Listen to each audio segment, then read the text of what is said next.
Alright, hey guys, my name is Liz, and my presentation topic is about marriage ceremonies on stage during the Renaissance, and more specifically, why they were prohibited. Bear with me because my notes are on my phone because I put them into a Word document, and I couldn't find a ton of information about this, but I was kind of able to piece it together from information that I could find. So I'm just going to give a really brief history of marriages and the Renaissance period. I'm pretty sure somebody else did this topic at the beginning of class, so I don't want to bore you guys with that. But girls could consent to marriage at age 12, and boys could consent at 14, which was all with parental consent, of course. But most people would wait till their mid to late 20s, which is around when hopefully they would have a job, they would start thinking about getting a house, and they could start a family. So just what did a marriage ceremony consist of? Well, according to Internet Shakespeare Edition's website, marriages during Shakespeare's time were religious, economic, and practical. And marriages were in large part similar to how they are today, except that the bride would typically not wear white, and she also had to promise to obey her husband, which seems pretty outlandish today, but back then that was pretty normal. And the woman had little say in who her husband was going to be, as most of the marriages were prearranged, mostly because of the whole marriage for money kind of thing. Religion during Shakespeare's time was pretty important, as you could probably tell from the whole marriage thing. So all of the history is eventually going to lead up to answering the question of why marriage ceremonies on stage were banned. So the Renaissance period was a time of extreme change in religion. Shakespeare's era was before the time of the separation of church and state, but this was right around the time where people actually actively started talking about that. So Shakespeare Online's website says that the Protestant religion was really big during this time, and a lot of Catholic churches started to close around this time, so people couldn't really openly support that religion. It was kind of taboo at the time. People had to be really secretive about it.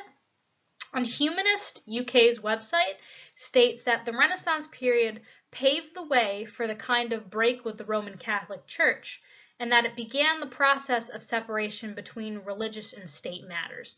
So religion, like I said here, is a pretty sensitive topic in the time of the Renaissance. So I'm really briefly going to talk about Shakespeare's views on religion. So an article posted by PBS explains that nobody really knows what Shakespeare's religion was. His history is pretty hazy. Like, I know a lot of people don't think that he exists or that he could have been like multiple people or something to that extent. But most likely he was Protestant because right before he was born, that's when the Protestant religion really started to become big. And his father was a defiant Catholic.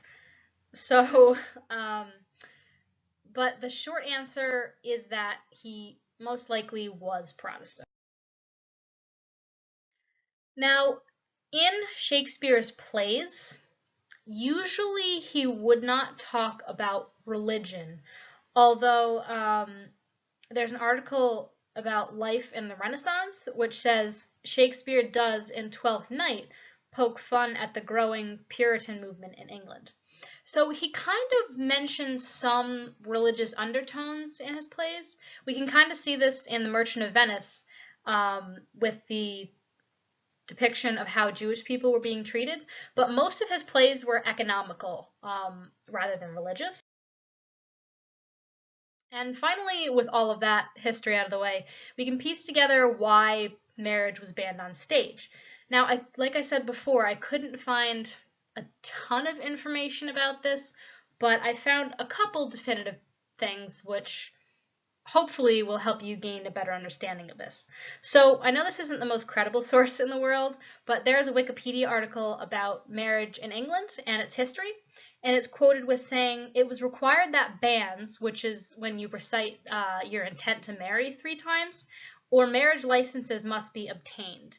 And there was a rule laid down that said where marriages were allowed to take place, who you were and were not allowed to marry, the minimum marriageable age, if that's a word.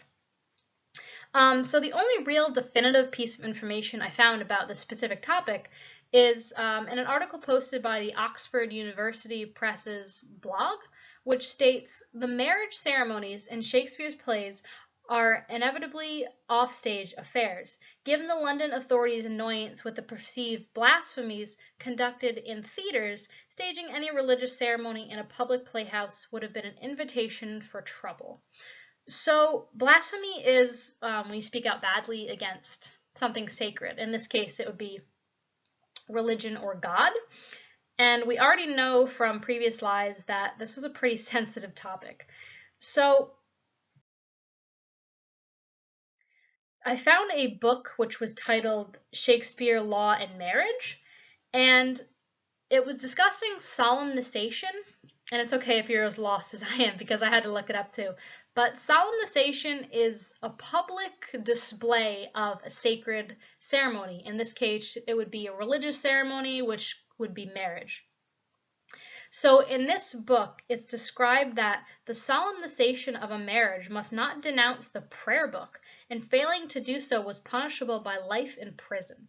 And it was enacted by an act of uniformity.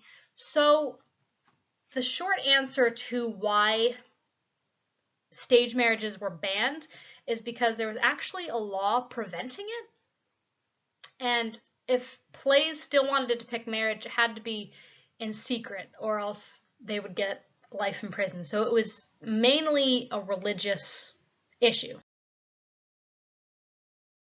This is where I got all of my information from. And I hope you learned a little bit about marriage on stage during the Renaissance, and thank you for listening.